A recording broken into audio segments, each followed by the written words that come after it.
I have only 5 more minutes if I could ask for a little bit more time. Is that? No problem. Okay, I appreciate that. Thank you very much. The third reason that I skipped over the failure to follow through on assigned tasks, we didn't know what the assigned task is. We asked, we weren't told. We believe it has to do with one community service event where Mr. Monahan signed up some students to go to the event, sent them a reminder email a few days before the event, talked to one of the students in the school right before the event, and then on that Sunday morning when Mr. Monahan was not scheduled to actually go to that event, the students failed to show up. They didn't send him an email. They didn't call him. Now, he stood up. He takes responsibility for it. He's the leader of the group, the community service group. He's putting in extra time. You got to do a good job. You look at the website of this school district, and there's a lot of great things that Interact does. And a lot of that has to do with Mr. Monahan as well as the other co-advisors. And they dropped the ball, and Principal Catani called him on Sunday morning, and Dan Monahan was horrified. This is not the kind of guy that laughs when kids are disappointed because the Easter Bunny didn't show up at a pancake breakfast. That's not a reason to get rid of this guy. If anything, it's a teaching moment for those students. The failure to maintain a collegial attitude with supervisors and colleagues. If you please read the Year 2 review, we have specific statements that he engages in professional dialogue and demonstrates a positive relationship with his colleagues. He shares professional and instructional information, ideas, and materials with colleagues. He assists the colleagues or administration during unforeseen times. He communicates effectively with the administration. What happened in Year 3? If Year 2 is so great, and he's the crystal standard, what happened to this guy and just suddenly lost it in Year 3? 3 years of glowing remarks, up and down. Also, this is not a guy, this guy was appointed time and again to different leadership positions. Classroom 2.0, be the department representative going to principal roundtable meetings. A faculty or guidance counselor for the freshmen came up to Mr. Monahan when he didn't have anyone signed up to run the freshman mentoring midterm issue. He's never taught freshmen. Monahan volunteered his time to come in that night and help them prep for midterms. This guy loves teaching. Loves teaching.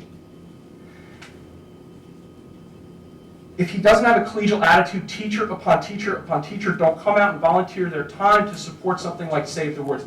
Yes, every teacher wants to support the students, but I would submit to you that they might have been more inclined to spend their time on their own projects, not something that Dan Monahan was kind of a lead on.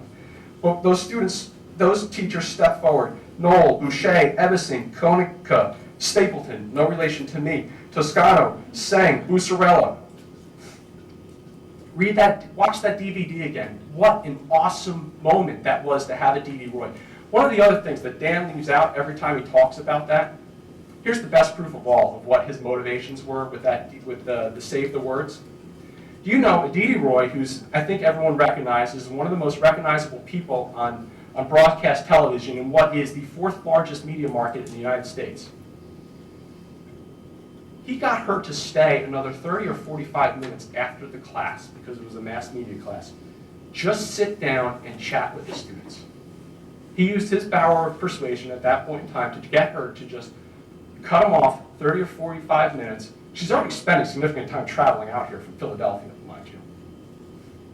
What a great learning opportunity for those students. That's not on television. So what could it be? What is the reason for Mr. Monahan not having his job anymore? And we don't know. I'll submit to you, there's a page in here in his memorandum.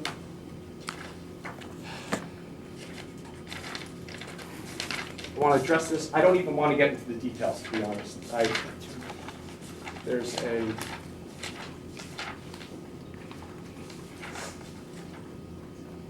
Okay, page 9. Page 9 of the memorandum on tab 1. You will see, and out of respect for the people involved on this, I can tell you, Mr. Monahan totally recognizes that there was this one moment in that attempt to push through the NBC filming where he wrote an all hands on deck after hours email, and his intentions were good. He, somewhat ironically for an English teacher, had one inartfully phrased line in one email. And he recognizes, and he totally recognizes how it is that that may have rubbed some people the wrong way. But if you take a look at the rest of that email, and we attach it here, like I said, we're trying to, every word possible that we can come up with, we're trying to come up with and address for you.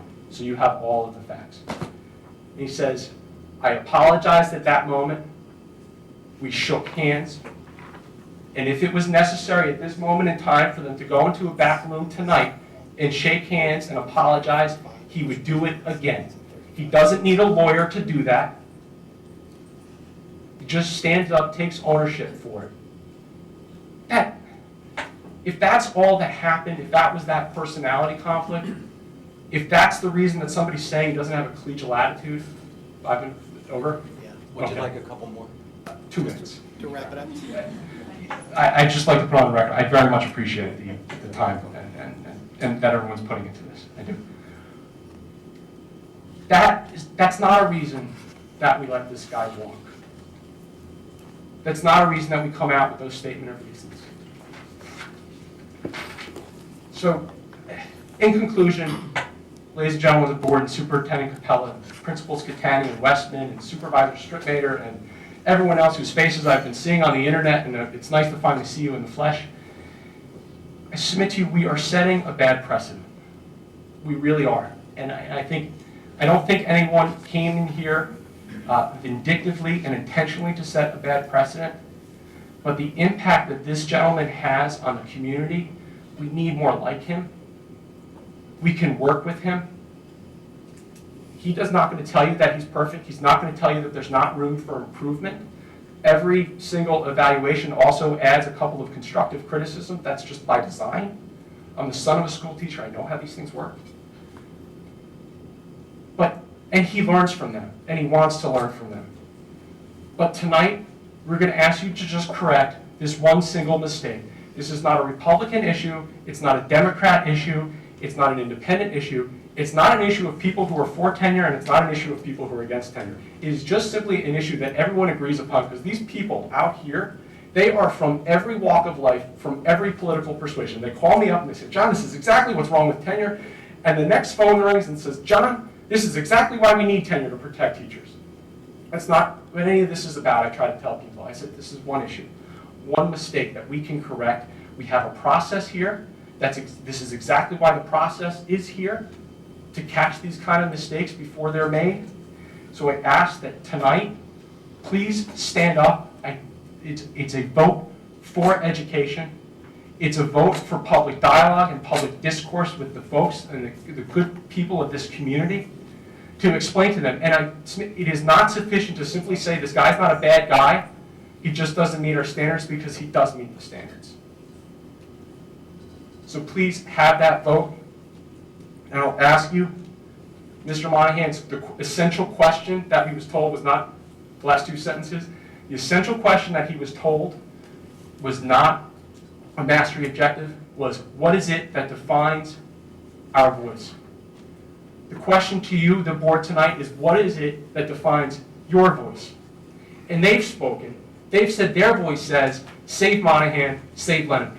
Thank you very much.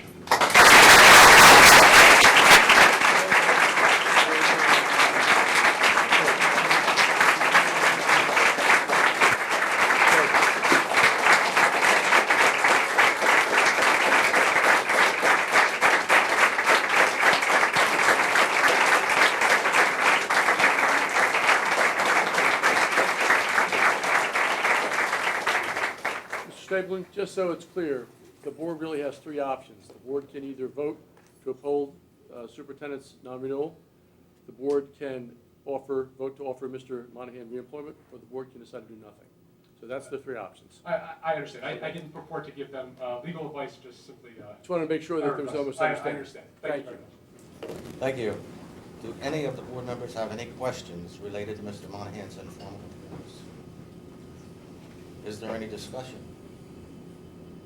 If not, does the board wish to take action as a result of Mr. Monahan's informal appearance? Hearing none, we'll move on to section, which is...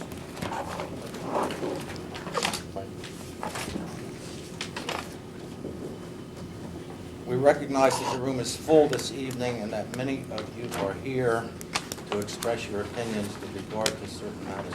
How many people would like to speak? Raise your hands, please. How many people want to speak? Okay, we have about... Okay, thank you. Let me start that over again. We recognize that the room is full this evening and that many of you are here to express your opinions with regard to certain matters. Accordingly, and to accommodate the needs of those in attendance who wish to make a public comment, the board will hold the public comment portion of the meeting at this time, prior to conducting its regular business. This meeting will now be open to the public. However, if you have questions or comments, if your questions or comments pertain to litigation, student or personnel items or negotiations, we ask that you see the superintendent after the meeting, since we do not discuss these items in public.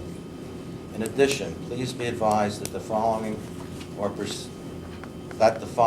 are procedures we will use for the public comment section of this meeting pursuant to Board Bylaw 0160. To permit fair and orderly expression of comment, when you step forward to comment, I will recognize you, and then you must state your name, place of residence, and group affiliation as appropriate.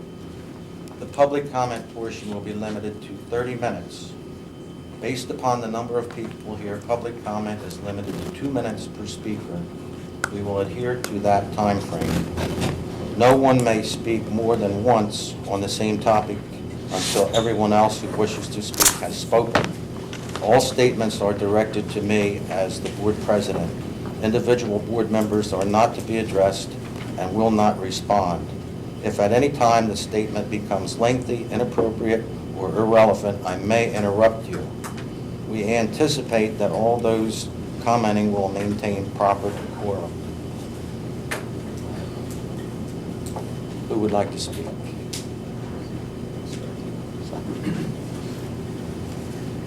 My name's Mark Michalski, 5 Saddleberg Court, Mount Laurel. I'm a little bit nervous here, but the one thing I did want to express is my wife did start Dominic's House. My daughter did have Dan Monahan.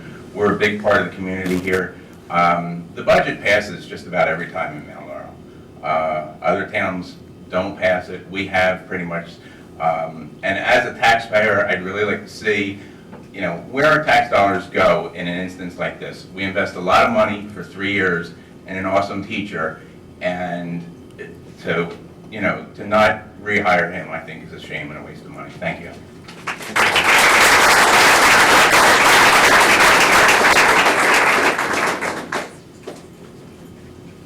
My name is Chelsea Schmidt. I reside at 287 St. David Court, Mount Laurel, New Jersey.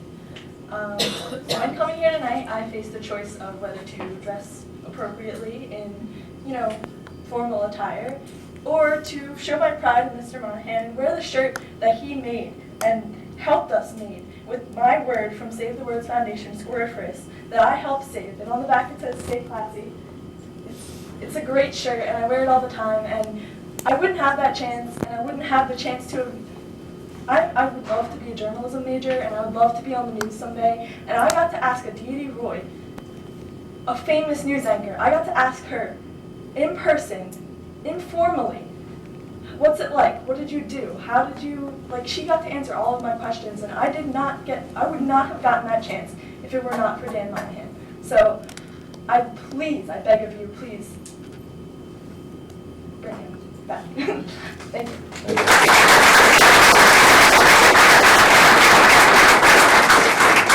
Good evening, my name is Edward Daniel Fuser. I live at 181 Naughty Oak Drive in Mount Laurel, New Jersey.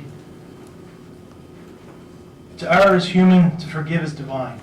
Everyone makes mistakes, and that's why we have a checks and balance system. The Lenape School Board has the opportunity to do the right thing and reevaluate the charges brought against Mr. Daniel Monahan. Last Friday night, the class of 2011 graduated from Lenape High School. The administration used data received from a reliable and trusted source in making the final determination